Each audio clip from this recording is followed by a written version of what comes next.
Hello everyone. आप सभी का हमारे चैनल पर स्वागत है। यूपी बोर्ड सामाजिक विज्ञान का जो पेपर होने वाला है 8 अप्रैल को, क्योंकि अभी आप एग्ज़ाम दे के आए हो और कल का दिन बचा है, परसों फिर से पेपर है। ठीक है, तो क्या पढ़ना चाहिए, किस तरह के इंपॉर्टेंट क्वेश्चन होंगे और क्या प्रेजेंटेशन होना चाहिए, ठीक है, सारी चीज़ें मैं आपको बताऊंगा। वीडियो को पूरा देखना, तभी आपको सीखने को मिलेगा। मॉडल पेपर मैंने करा रखा है, आपको शाम को भी मिलेगा और लगातार इंपॉर्टेंट क्वेश्चन मैं अपलोड करूँगा। लिंक्स भी मैं डाल रहा हूँ डिस्क्रिप्शन पे। ठीक है, तो बेटा सामाजिक विज्ञान जो एक ऐसा पेपर होता है ना जिसमें आपको लिखना बहुत पड़ता है।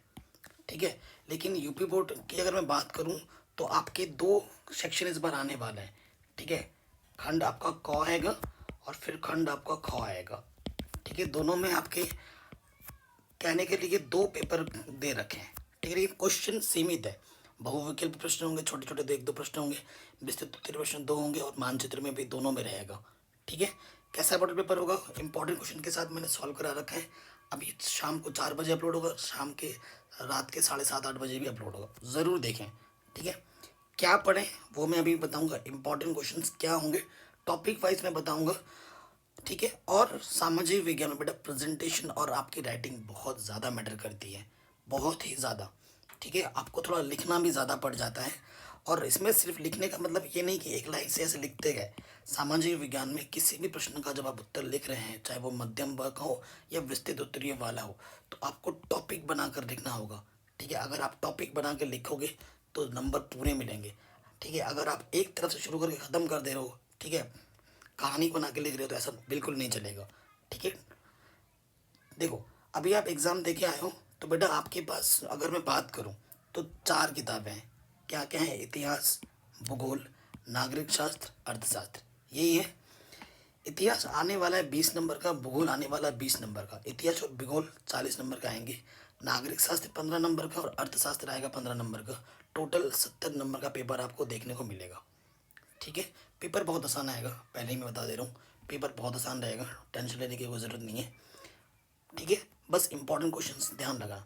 अभी घर पे आए हो, अगर हो सके तो एनसीईआरटी, ठीक है बेटा, एनसीईआरटी के जो क्वेश्चन है ना, एनसीईआरटी के जो क्वेश्चन है उन सारे क्वेश्चंस को देखना है।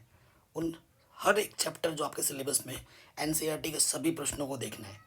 ठीक है, आपके साथ देखो बेटा, मैं सच बताऊं, आप लोगों के पास मास्टर माइंड विद्या ऐसी कुछ एक किताब ज़रूर होगी, तो उसमें जो बहुविकल्प के प्रश्न हैं उसकी अच्छे से प्रैक्टिस करो। छोटे मोटे जो प्रश्न हैं उनको अच्छे से लगाओ।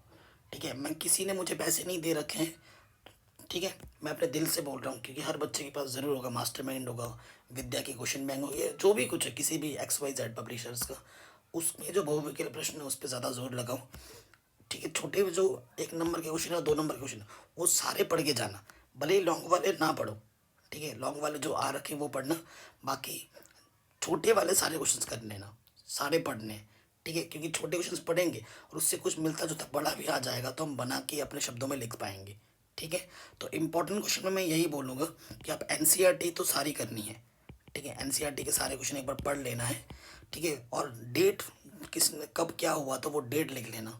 ठीक है, मानचित्र बेटा 10 नंबर का आएगा, तो उस पर एक ज़्यादा एफर्ट लगाना है, क्योंकि फ्री फंड के नंबर हैं। और मानचित्र में हमने एक अलग से वीडियो बना के रखी थी, उसका भी लिंक्स मैं डाल दूँगा डिस्क्रिप्शन पे। ठीक है, ये चीज़ ध्यान रखना। प्रेजेंटेशन की बात भी हो गई, अब कैसे क्या क्वेश्चन इंपॉर्टेंट रहेंगे वो मैं बता रहा हूँ। देखो अगर मैं बात करूँ, इतिहास बहुत ही सिलेबस कम है, 3 चैप्टर है ओनली इसमें, और 20 नंबर का है प्लस मानचित्र। ठीक है, प्लस मानचित्र। अगर मैं चैप्टर की बात करूँ यूरोप में राष्ट्रवाद, तो ये 9 नंबर का आएगा। कितने नंबर का आएगा इस चैप्टर से, 9 नंबर का आएगा। तो यूरोप में राष्ट्रवाद में क्या है, टॉपिक कौन से जो यहाँ इंपॉर्टेंट मैं बता रहा हूँ। पहला टॉपिक जो है 1830 के बाद यूरोप में राष्ट्रवाद का उदय, ये टॉपिक पे क्वेश्चन आ सकता है। या फिर जोसेफ मैथ्सनी कौन था, उसके क्या विचार थे। ठीक है, पोलैंड, हंगरी, इटली और जर्मनी ग्रीस आंदोलन की सामान्य विशेषताएं क्या थी, आंदोलन हुए थे ना यूरोप में, तो उस पर क्वेश्चन बन सकता है। तो यहाँ से इस चैप्टर से 9 नंबर का आएगा। अगर मैं बात करूँ भारत में राष्ट्रवाद, ठीक है, भारत में राष्ट्रवाद, इन दोनों चैप्टरों को मिला के 9 नंबर का आएगा एक्चुअली। तो प्रथम विश्व युद्ध कब हुआ, उसका क्या प्रभाव पड़ा, ठीक है, असहयोग एवं विभिन्न आंदोलनों के मध्य क्या विचारधाराएं थी।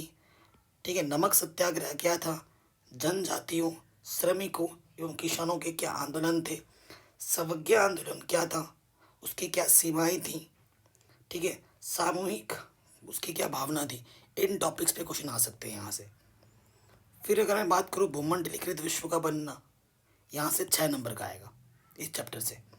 ठीक है, तो पूर्व आधुनिक विश्व में क्या अंतर है, 19वीं शताब्दी विश्व अर्थव्यवस्था के लिए क्या था, उपनिवेशवाद क्या होता है, महायुद्धों के मध्य अर्थव्यवस्था, आर्थिक महामंदी के क्या परिणाम हुए, विश्व अर्थव्यवस्था का पुनर्निर्माण कैसे हुआ, ठीक है, वैश्वीकरण की शुरुआत कैसे हुई।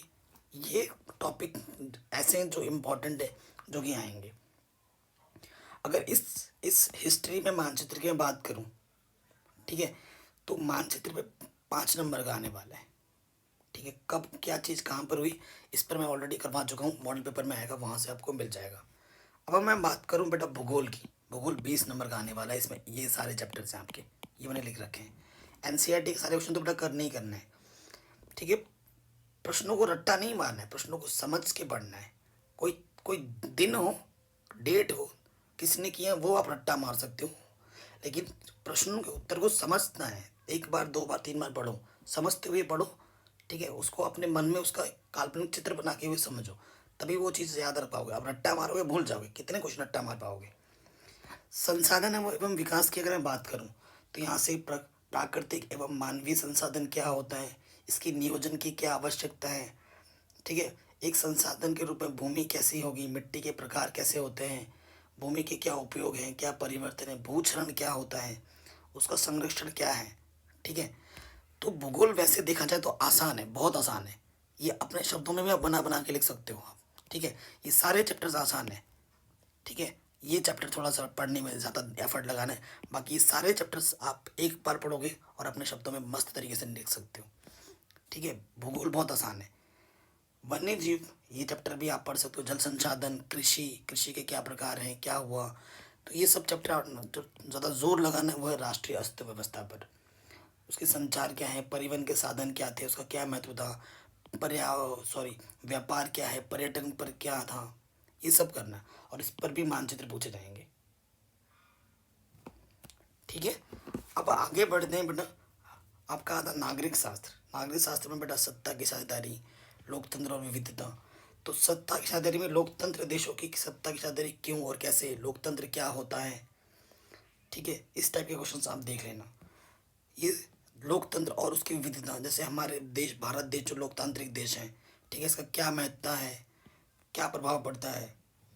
जाति, धर्म और लैंगिक मसले, क्या लोकतांत्रिक व्यवस्था में विभाजित नीति है, जाति, इन सब में क्या चीज़ें ये पढ़ोगे, ये सब बेटा इंजॉय करके पढ़ सकते हो, एक एक बार पढ़ने से ही काम बन जाता है। ठीक है, फिर विकास चैप्टर है, भारतीय अर्थव्यवस्था है, कार्य क्षेत्र, वैश्वीकरण, उपभोक्ता, इस पर आप थोड़ा ध्यान लगा के पढ़ेंगे। ठीक है, कब क्या हुआ, क्वेश्चन बन सकते हैं। ठीक है, ये चीज़ है। ठीक, अगर मैं नंबर्स की बात करूं, तो सत्ता की साझेदारी और लोकतंत्र में विविधता, ये आएंगे दोनों चैप्टर मिला के 8 नंबर का। जाति, धर्म, लोकप्रिय संघर्ष और लोकतंत्र के परिणाम, ये आएंगे 7 नंबर के। ठीक है, विकास चैप्टर की मैं बात करूं, तो विकास चैप्टर ये आएगा आपका 9 नंबर का। विकास और भारतीय अर्थव्यवस्था के कार्य क्षेत्र, ठीक है, ये आएंगे आपके 9 नंबर के। और वैश्वीकरण और उपभोक्ता अधिकार, ये आएगा आपका 6 नंबर का। और इस तरीके से आपको डिवाइड करना है। तो आप देख सकते हैं ये 2 40 नंबर का और ये 2 30 नंबर का है। तो मेन वही है आपके पास। सबसे पहले एनसीईआरटी अगर आप एक बार पढ़ सकते हो, जो कि बिल्कुल टाइम नहीं है, तो एनसीईआरटी के क्वेश्चन आंसर्स करो।